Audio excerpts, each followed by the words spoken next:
আবার কোন? এটা হচ্ছে আমার ক্ষেতের দেশীয় প্রজাতির বেগুন।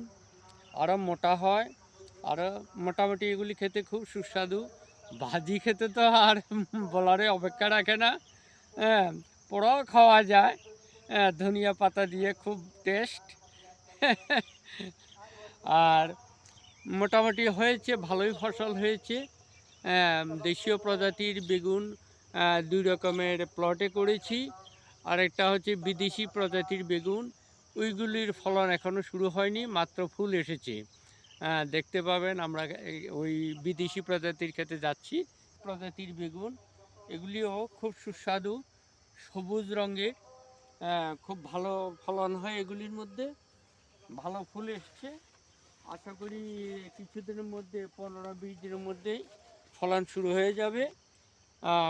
মোটামুটি এটা লাভজনক এই প্রজাতির বেগুনগুলা। যদিও বা 3টা প্রজাতির বেগুন আমি করেছি, লোকাল 2টা প্রজাতির, এগুলি হলো বিদেশি প্রজাতির। ফাঁকে ফাঁকে আবার কোমর গাছ দিয়েছি, কোমরের ডাটা কাটার জন্য তো কাঁচি এনেছি।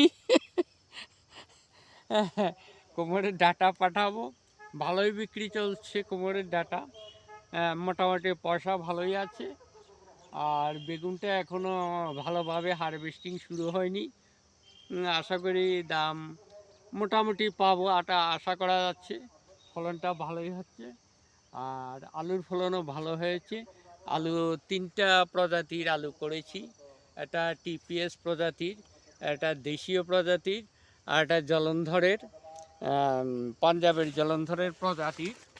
3টা প্রজাতি। টিপিএস প্রজাতির যেটা ত্রিপুরার মাটিতে সবচেয়ে ভালো ফলে, এটা হচ্ছে টিপিএস। আর টিপিএসের পূব সাইডে আছে দেশীয় প্রজাতির, সেটাও আমাদের ত্রিপুরারই। ওইদিকে আরো আছে ক্ষেত, ওইদিকে আরও আছে। এই যে সবই। মোটামুটি আমার 1 হেক্টরের মতো সবজি চাষ আছে এখন। ওই তো এই ডান দিকে যে ক্ষেতগুলো এখনও খালি পড়ে আছে, এগুলির মাটির নিচে কাঁকরোলের আছে, মূল আছে। কিছুদিন পরে কাঁকরোল গাছ ওঠা শুরু হয়ে যাবে, তারপরে 1 মাসের মধ্যে এটা ফলন শুরু হয়ে যাবে। মোটামুটি দেশীয় প্রজাতির বেশিরভাগ আমি। ওইখানে লঙ্কা গাছ আছে, লঙ্কা গাছ আছে, এই যে লঙ্কা সুপারি গাছগুলা। গাছও আছে। হ্যাঁ, লঙ্কা গাছগুলো এখনো বড় হয়নি, বড় হতে চলেছে।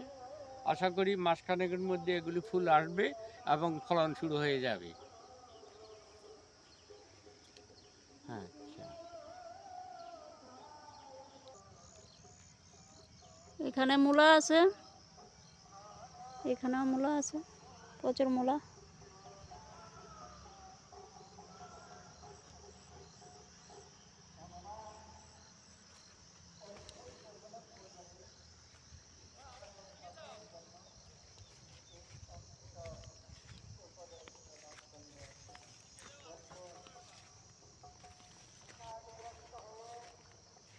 এটা হলো আমার বড়দার সমন্দির বাগান, এই পুরো বাগানই উনি করে। ওখানে আরও জায়গা আছে নদীর পাড়ে, ওইখানে আর করে নাই।